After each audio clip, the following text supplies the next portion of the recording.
पुण्यामध्ये पोलीस भरती विरोधात तरुणांनी आंदोलन केलं आहे। चुकीच्या पद्धतीने पोलीस भरती करत असल्याचा आरोप या तरुणांचा आहे।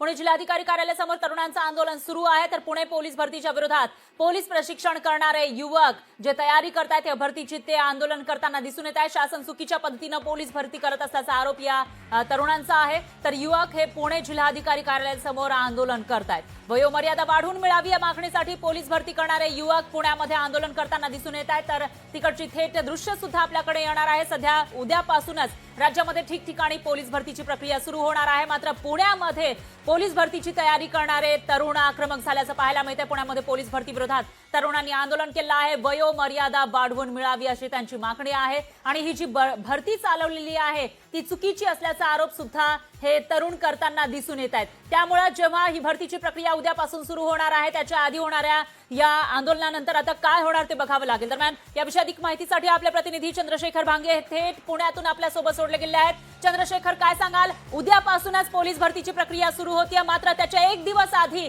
हे भरतीची तयारी करणारे तरुण आक्रमक दिसतात, काय म्हणणं आहे त्यांचं? जी मागणी आहे ती वय वाढ करावी अशी यांची मागणी आहे। काय मागणी आहे? काय वय वाढलं पाहिजे, 2 वर्ष सवलत जी आर होता 2023 चा ते वाढलं पाहिजे। फक्त 2023 चा नाण्याची भरती 2 महिने लेट निघाली। फडणवीस साहेबांनी सांगितलं जी आर पावसाळ्यामुळे अधिवेशनात आम्हाला आश्वासन दिलं कुठल्याही मुलावर अन्याय होऊ देणार नाही। पण सर्वसामान्य वय वर्ष, माझं वय आहे 33 वर्ष आणि 2 महिने आणि 2 वर्षाने मी 2 महिन्याने बाहेर आहे आणि भरती करतोय 10 वर्ष झालं। दरवर्षी फडणवीस साहेबांच्या काळात भरती 3000 4000 ही 17000 किंवा 18000ची भरती होती। मागची 17-18 होतं। काय शासनाला नाही मागावा हवे सगळी रस्त्यावर येते ती निदान त्या पोरानं गरगरीबाला तुमच्या आपल्यामुळे तुमचं शासन चालतं। आम्ही मतदान केलं तर तुम्ही पुढे तुमचं आमदार खासदार निवडून येणार आहेत। सरपंच असू द्या, जिल्हा परिषद असू द्या। काय सांगाल पोलीस भरतीसाठी आलाय? 2022 ची भरती होती, 2022 ची भरती आहे ही 2024 मध्ये काढलेली आहे। त्यामुळे 3 महिने हा भरती लेट काढल्यामुळे आज कोणत्याही मुलाचं वय नाही बसत।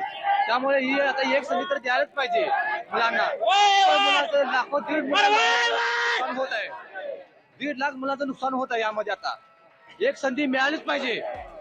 काय कारण आहे नेमकं, काय झालं? 3 महिने ही भरती लेट निघालेली आहे। 31 डिसेंबरच्या आतमध्ये जरी भरती निघालेली असते तर सगळ्या मुलांचं हे एजाना हे बसलं असते।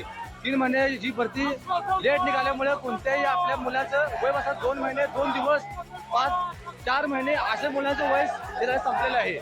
फक्त हे 31 डिसेंबर नंतर ही भरती निघाली, डिसेंबर नंतर भरती निघाली म्हणून हा विषय झालेला आहे। काय मध्य प्रदेश सरकारने 3 वर्ष वय वाढवून दिलेलं आहे। मध्य प्रदेश सरकारने 3 वर्ष वय वाढवून दिलेलं आहे। राजस्थान सरकारने वय वाढवून दिलेले, यूपी सरकारने 5 वर्ष वय वाढवून दिले, ओडिशा सरकारने 6 वर्ष वय वाढवून दिले। तुम्ही गेल्या भरतीला वय वर्ष 2 वर्ष वाढून दिली, त्यानंतर 1 वर्ष व्हायला गेले। तुम्ही 3 वर्ष वय वाढून दिले पाहिजे आणि प्रत्येकाला एक संधी भेटली पाहिजे। तुम्ही म्हणताय डबल इंजिन सरकार आहे। चंद्रशेखर, या तरुणांचा मुद्दा लक्षात आलेला आहे। 2022 ची ही भरती 2024 मध्ये करताय, त्यामुळे 1.5 लाख तरुणांचं नुकसान होणार आहे कारण त्यांचं वय वाढलेलं आहे असं एकंदरीत या तरुणांचं म्हणणं आहे। आणि त्याचबरोबर इतर राज्यांमध्ये सुद्धा वय वाढवून दिलेलं आहे, त्यामुळे आपल्या राज्यात का नाही असा सवाल हे तरुण करताना दिसतात। त्यामुळे आता त्यांची ही मागणी मान्य होणार का ते बघावं लागेल।